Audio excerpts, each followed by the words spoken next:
Բարի օր իմ շատ սիրելի հետևորդներ, վաղուց է ձեզ չեմ ներկայացրել բաղադրատոմսեր, այսօր որոշեցի սխալ ուսուղեմ և ձեր հետ կիսվեմ գաթայի ևս մեկ տարբերակով, գիտեմ շատ եք սիրում, շատ եք հետաքրքրվում, ես էլ եմ շատ սիրում գաթա, դրա համար միասին պատրաստելու ենք գաթա։ Ինչ է հարկավոր, ամանի մեջ արդեն լցրել եմ ալյուրը ուրեմն կվերցնեք, չափաբաժինը ամբողջովին կգրեմ, դուք կվերցնեք չափաբաժնի կեսը, հենց սկզբից, մյուս կեսը կթողնեք, որ 700-800 գրամ ալյուրա գնում, կվերցնեք 400-450 կամ 500 գրամ ալյուրը և կարագի հետ կտրորեք, կարագը արդեն սենյակային ջերմաստիճանում հալված է, սա այս խմորը չենք պատրաստում սառեցրած կարագով, կա նաև բաղադրատոմս սառեցրած կարագով, կարող եք թերթել և գտնել, եթե չմոռանամ կնշեմ, նույնպես կարող եք նայել, հիմա տրորում եմ ալյուրի հետ,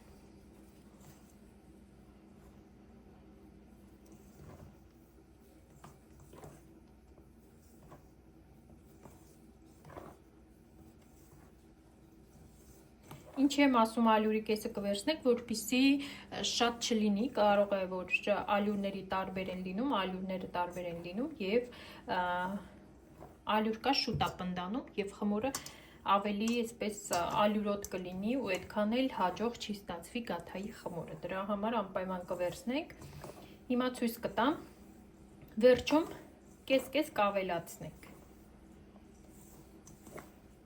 եթե հարկավոր լինեի հունցելու ժամանակ, որպեսզի շատ ալյուր չտանք, ալյուրահամ չստացվի, խմորը չստացվի ծանր, ամենակարևորը։ Եվ այսպես արդեն խառնեցի կարագսու ալյուրը, մեզ հարկավոր է ձու,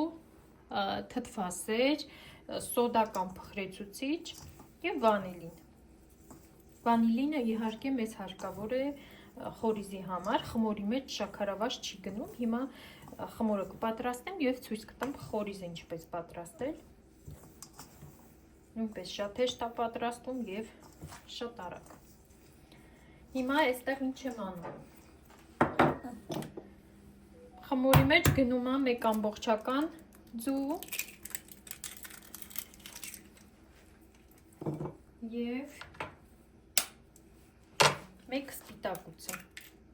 դեղնուցը թողում եմ, որպեսզի քսեմ գաթաների վրա, այսպես, սա գնում ենք մի կողմ և հիմա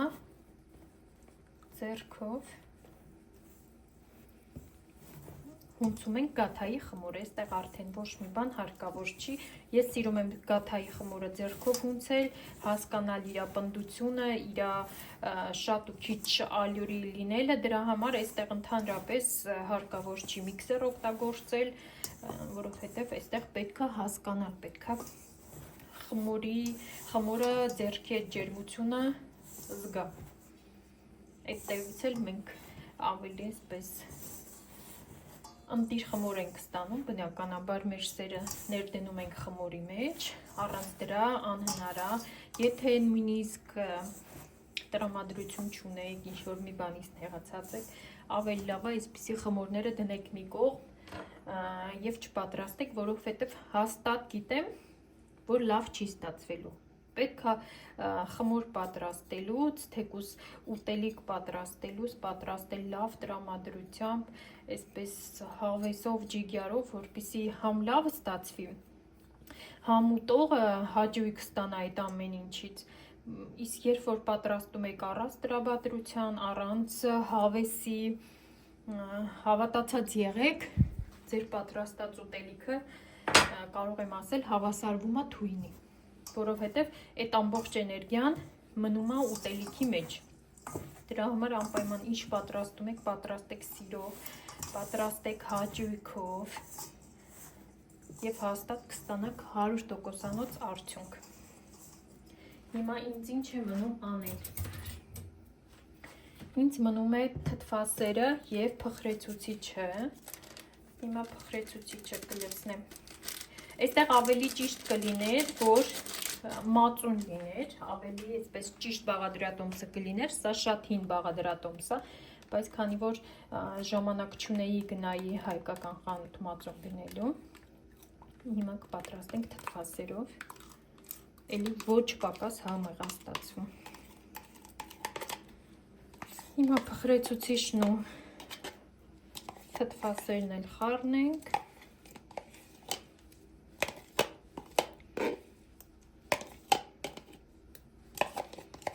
Այսպես։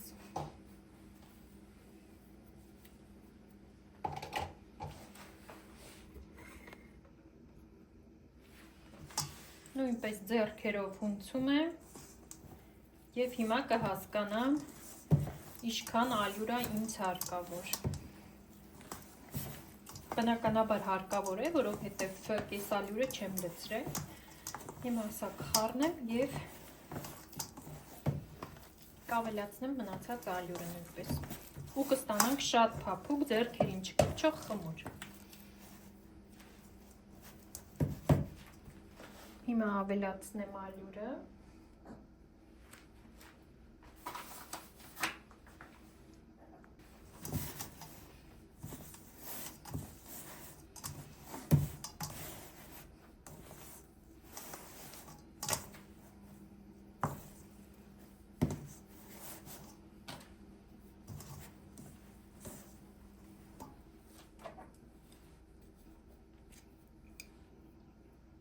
Հիմա ձեռքերս մաքրեմ ավելորդ խմորից, որպեսզի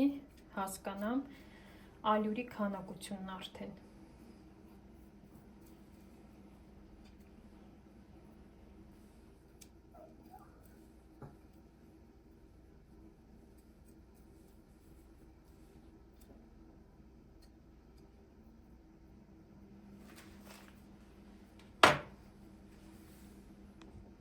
Հիմա վերջնական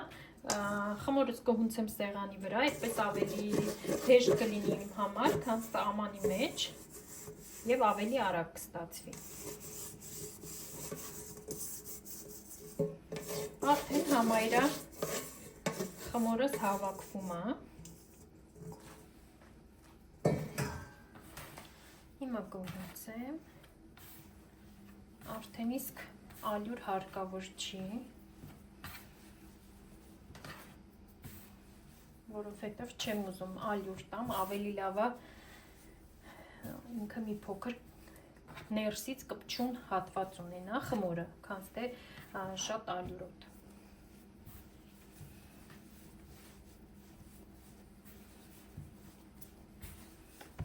Քանի որ խմորի մեջ պարունակում է կարագ, բնականաբար ինչքան հունցես, ինքը մի փոքր կպչունություն է տալու ձեռքի ջերմաստիճանից, բայց դա չվախենաք և շատ ալյուր չտաք, որովհետև խմորը կծանրանա։ Միշտ հարցեր են լինում, ինչ ալյուրով եմ պատրաստում։ Պատրաստում եմ մաքվայով։ Դեռ չի հանդիպել, շատ ալյուրներ եմ փորձել, չի հանդիպել այն ալյուրը, որ այսպիսի հատկապես գաթայի կամ ոնց են ասում դրոշ, մոռացա հայերեն տարբերակը կներեք, այդպիսի խմորները, որ լավ ստացվեն ուրիշ ալյուրներով։ Միգուցե կա, միգուցե դեռ ոչ բոլոր ալյուրներն եմ փորձել, բայց ամենայն դեպս ինչ փորձել եմ ինձ դուրս չի գալիս, դրա համար միայն մաքվա,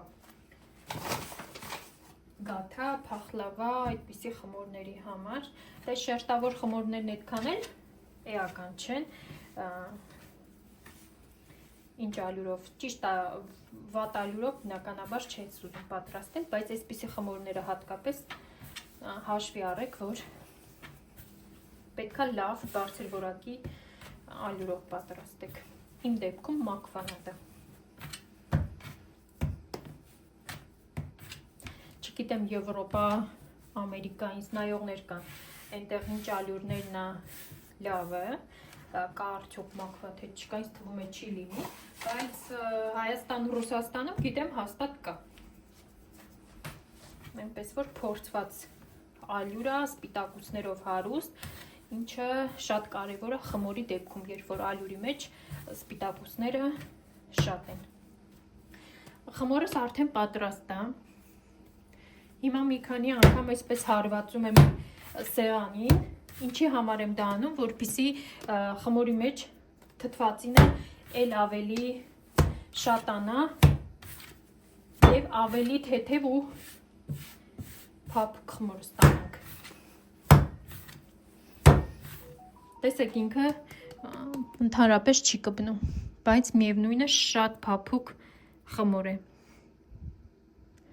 Չգիտեմ կամերան ցույց կտա ձեզ թե ոչ, իր ներսում ինքը մի փոքր խոնավություն ունի, բայց շատ քիչ, շատ աննշան։ Սա այսպես։ Հիմա խմորս թողնում եմ հանգստանա, այդ ընթացքում պատրաստում ենք արդեն խորիզը։ Ջեռոցը արդեն միացրել եմ տաքանումը։ Եվ այսպես պատրաստում եմ խորիզը, պատրաստում եմ տնական յուղով, բայց կարող եք կարագով նույնպես պատրաստել։ Ես այս անգամ ուզում եմ յուղով պատրաստեմ, որովհետև յուղով պատրաստածը մի յուրահատուկ համ է տալիս ու ինձ տեղափոխում եմ իմ մանկություն, որտեղ մայրիկս պատրաստում էր յուղով հենց խորիզը։ Այնպես որ նույնպես փորձեք, եթե ունեք ձեռքի տակ յուղ, փորձեք եւ կհամոզվեք, ոյ, էլ ավելի համեղ է լինում։ Կոտրեցի ամանս, բայց դե ոչինչ։ Շատ սառն է, մոռացել էի հանեի։ Դրա համար ամանս կոտրվեց։ Հիմա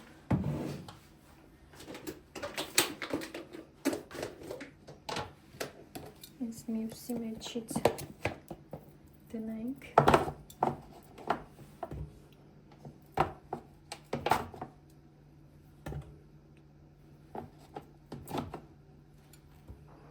Այսպես։ Հետո այդ յուղի ամանը կփոխեմ։ Սա այսպես, հիմա մեզ հարկավոր է խորիզի համար ալյուր եւ շաքարավազ։ Լցնեմ մի անգամից եւ միանամ։ Երեխեք ջան, ուրեմն, քանի որ տեսակ յուղը շատ սառն էր, որոշեցի հալեցնեմ։ Հիմա ավելացրել եմ շաքարավազը, կխառնեմ եւ այդ ընթացքում շաքարավազը կհալվի, բայց ավելի լավ է հանեք սենյակային ջերմաստիճանում եւ այդպես օգտագործեք յուղը։ Այստեղ ոչինչ, այսպես էլ կարելի է, ոչ մի բան չի լինի։ Հիմա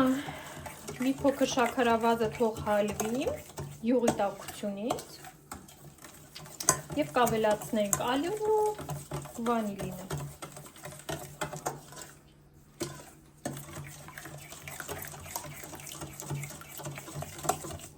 Ջեռոցը, ինչպես ասացի, միացրել եմ, թխելու եմ 220 աստիճանի տաք վրա միացած, առանց կոնվեկցիայի։ Նայեք ձեր ջեռոցին, եթե ջեռոցը ուժեղ է, ապա թխեք 220 աստիճանի տակ, եթե ինքը արդեն այդքան էլ ուժեղ չի, ջերմաստիճանը չի պահում, բնականաբար ջեռոցը ինչքան երկար աշխատում է, ինքը արդեն ջերմաստիճանը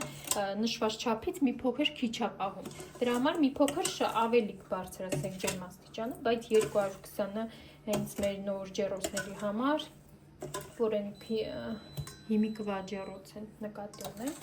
իրար ջերմաստիճանը շատ ուժեղ է եւ դրա համար անպայման 200-220 աստիճանի տակ։ Իմ ջեռոցը փորձված է, ես գիտեմ 220 աստիճանը իմ համար լրիվ բավական է։ Հիմա ինձ մնում է ավելացնեմ ալյուրը եւ վանիլինը։ Մեծ խորիզի դեպքում նույնպես ալյուրի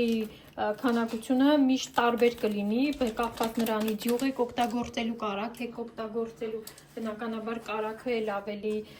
քիչ ալյուր կպահանջի, քան յուղը, այնպես որ վերջնական արդյունքին ենք նայում ալյուրի քանակը, բայց չափերը մոտավորապես կգրեմ։ Հիմա կխառնեմ, ինձ թվում է դեռ պետք է, որովհետև յուղը տաք էր։ Հիմա արդեն վանիլն էլ ավելացրի։ Իսկ թվում է ավելի լավ կլինի մի փոքր թողնեմ հովանան, որ ալյուր ավելացնեմ, որ շատ ալյուրահամ չլինի։ Սպասենք մի փոքր թող սառի։ Հիմա վերջնական արդեն ձեռքով եմ խառնում խորիզը, որպեսզի հասկանամ իր զանգվածը ինչ տեսք ունի։